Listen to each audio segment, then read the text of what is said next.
Assalamualaikum warahmatullahi wabarakatuh.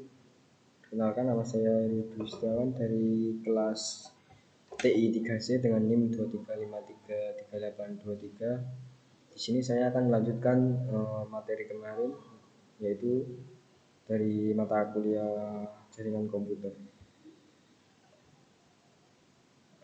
Itu yang kali ini kita membahas akses Cisco iOS.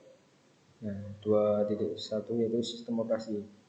Semua perangkat akhir dan perangkat jaringan memerlukan sistem operasi atau OS seperti yang ditunjukkan pada gambar bagian OS yang berinteraksi langsung dengan perangkat keras komputer dengan sebagai kernel. Bagian berinteraksi dengan aplikasi pengguna dikenal sebagai sel. Pengguna dapat berinteraksi dengan sel menggunakan antarmuka baris perintah CLI antarmuka menggunakan grafis.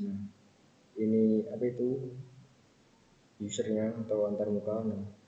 Ini laptopnya ke sini, perangkat keras atau OS-nya. Kemudian 2.1.2 antar pengguna atau GUI.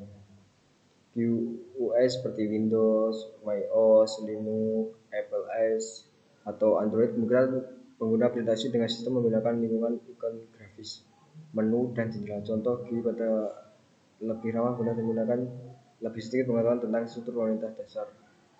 Melihat sini sebagai bisa menggunakan lingkungan GUI. Contohnya kayak gini, laptop PC ya ini ya. Kemudian 2.1 itu Gen EOS, yaitu sistem operasi jaringan mirip dengan sistem operasi PC melalui GUI. Sistem operasi PC menggunakan untuk melakukan hal berikut: menggunakan mouse untuk memilih atau menjalankan program, menggunakan teks atau perintah berbasis teks, terus lihat output pada monitornya. Sistem operasi jaringan berbasis CLI misalnya sistem iOS pada switch atau router. Kemudian teknis jaringan untuk melakukan hal tersebut, gunakan keyboard untuk menjalankan program jaringan berbasis CLI, gunakan keyboard untuk memasukkan teks perintah berbasis teks, lalu lihat samalah contohnya. Contoh unduhan perangkat lunak Cisco kayak gini. Kemudian 2.2 yaitu navigasi iOS. 2.21 yaitu mode perintah utama. Pada topik sebelumnya kita telah mempelajari bahwa semua perangkat jaringan merupakan OS dan dapat dikonfigurasi menggunakan CLI atau GUI. Penggunaan CLI dapat memberikan kontrol dan fleksibel yang lebih tepat kepada administrator jaringan daripada menggunakan GUI. Topik ini membahas menggunakan CLI dan mode exit. Pengguna mode ini menggunakan penggunaan terbatas tapi pengguna untuk versi dasar. Private access mode. Untuk menjalankan perintah administrator jaringan harus mengakses private access mode konfigurasi yang lebih tinggi seperti global. Gitu ya. Kemudian mode konfigurasi dan mode konfigurasi. Untuk mengkonfigurasi perangkat, pengguna harus masuk ke mode konfigurasi global yang umum yang disebut mode konfigurasi global. Mode konfigurasi global akses sebelum mode spesifik yaitu dapat dibedakan menjadi dua, yaitu mode konfigurasi jalur, mode konfigurasi antarmuka. Kayak gini. Ini kemudian video mode perintah utama CLI atau iOS. Kayak gini contohnya. Tempat navigasi antar mode iOS. Ini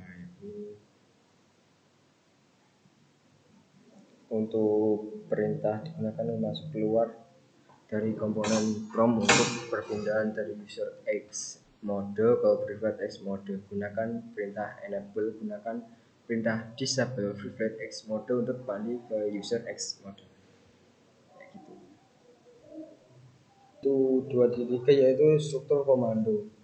Struktur komando yang pertama yaitu struktur perintah dasar iOS.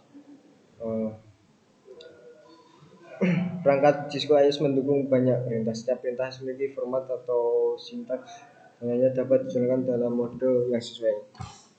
Contohnya suatu perintah yaitu pada gambar sini switch. Ini switch mengingatkan memerintah. kemudian IP protokol yaitu ruang angkasa itu kata kunci atau argumen yaitu menjadi IP. Yang kedua pemeriksaan sintaks perintah iOS. Suatu perintah mungkin memerlukan satu atau beberapa argumen untuk menentukan kata kunci dan argumennya yang dilakukan untuk perintah. Nah, contohnya kayak gini, huruf tebal, teks tebal juga perintah dan kata kunci yang selalu hafiyah seperti yang ditunjukkannya. Seperti inilah kata kuncinya. Kemudian fitur bantuan iOS. iOS memiliki dua bentuk bantuan yang tersedia, yaitu bantuan peka konteks dan pemeriksaan sintaks perintah. Bantuan yang peka terhadap konteks digunakan untuk menemukan jawaban atas pertanyaan berikut. Perintah apa saja yang terjadi pada berikut kayak gini ya. Nah, kemudian selanjutnya yang keempat, video bantuan sensitif konteks, bisa dilihat ya kayak di YouTube ya. Kemudian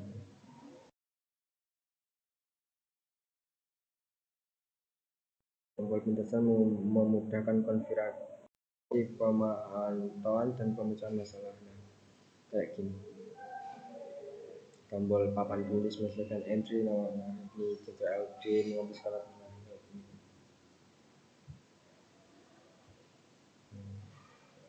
Kayak gini ya teman-teman. Kemudian video, nah ini video lagi bisa dicari di Google. Paket modifikasi dalam aktivis Anda akan melatih keterampilan yang dilakukan untuk modifikasi Cisco iOS termasuk mode.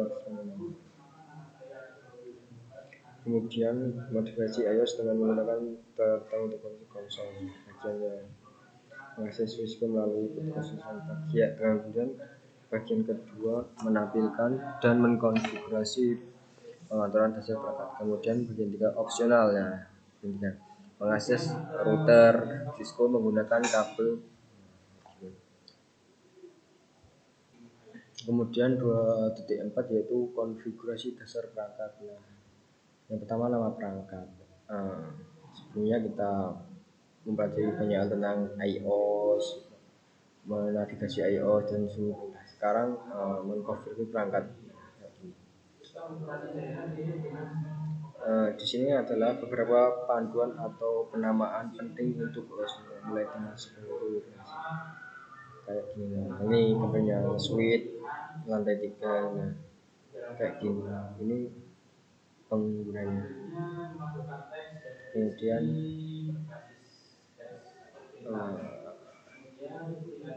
pedoman kata sandi. Kita menggunakan sandi.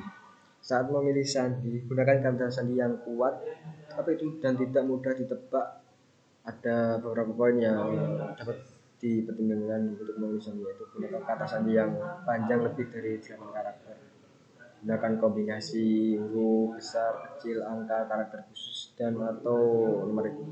Hindari penggunaan sandi yang sama untuk semua perangkat. Jangan menggunakan kata-kata yang umum lah, karena sangat mudah ditebak. Kemudian enkripsi kata sandi.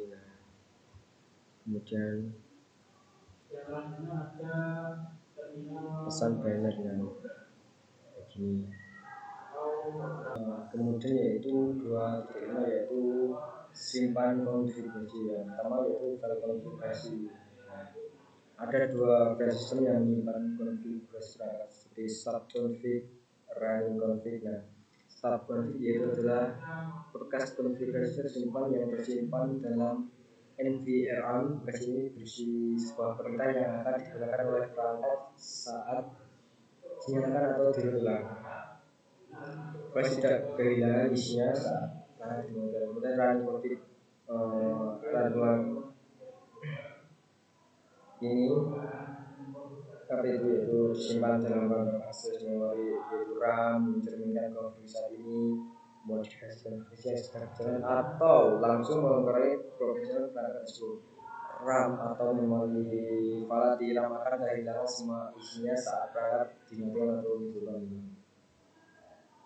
Kemudian mengubah konversi yang kecil, ya kayak dalam bab ini efek yang apa itu mengubah konfigurasi saat berjalan. Ada apa itu memulihkan perangkatnya, yaitu harus ke konfigurasi yang sebelumnya, hapus ya, kayak gitu ya, kayak reload lah. Kemudian ya ini video lagi bisa dicari, yaitu mengubah konfigurasi saja, silakan dicari di media sosial lain, yaitu 2.6 port dan alamat ya. Kayak sama yaitu IP address. Ini penggunaan alamat IP merupakan cara utama untuk mencari atau menemukan perangkat satu sama lain dan membangun komunikasi ujung ke ujung internet.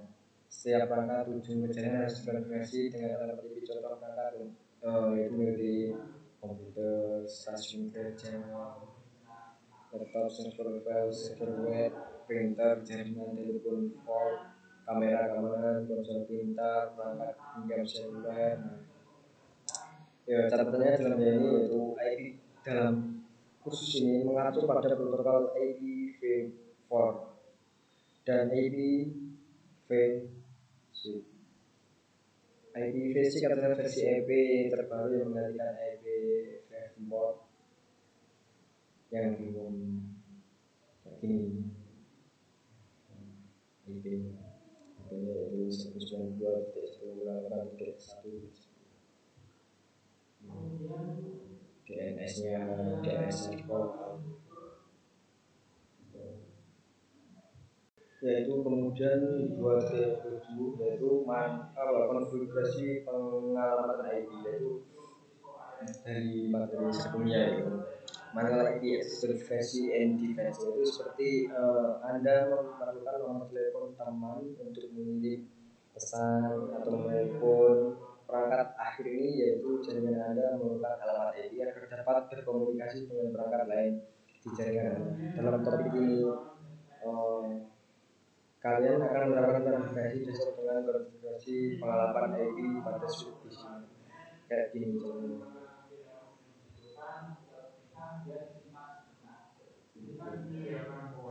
Ini yang versi 4, yaitu konfigurasi alamat IP otomatis. Nah itu kan tadi yang manual, saya ini yang itu akhir otomatis ke perangkat ini biasanya menggunakan DHCP ya secara default untuk dikonversi alamat IPv4 otomatis. DHCP adalah teknologi yang digunakan di hampir setiap jaringan. Cara terbaik untuk kami DHCP itu populer dan memungkinkan semua pekerjaan tambahan yang harus dilakukan.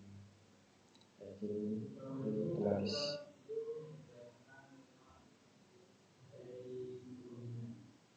Kemudian kalau misalnya sebentar berdasarkan versi IP PC Windows, masukan perintah konfigurasi pada Windows CMC, konfigurasi atau Visual Suite. Nah kayak gini kita masukkan konfigurasi. Itu kemudian selanjutnya 2.8.1 yaitu verifikasi kode kita, yaitu aktivitas video uji coba tugas internet. Pada topik sebelumnya kita menerapkan konfidensialitas dasar dan konfigurasi pengalamatan IP pada suite dan PC. Nah, ini video ya teman-teman, mungkin bisa dicari di media sosial seperti YouTube atau Google. Kemudian yaitu aktivitas video, ya ini video. Pemerintah ping dapat digunakan untuk menguji konektivitas ke perangkat lain di jaringan atau situs web di internet. Klik putar pada ini kayak gini. Ini contohnya video ya teman-teman, bisa dicari. Mungkin sekian presentasi dari saya. Kurang lebihnya mohon maaf. Wassalamualaikum warahmatullahi wabarakatuh.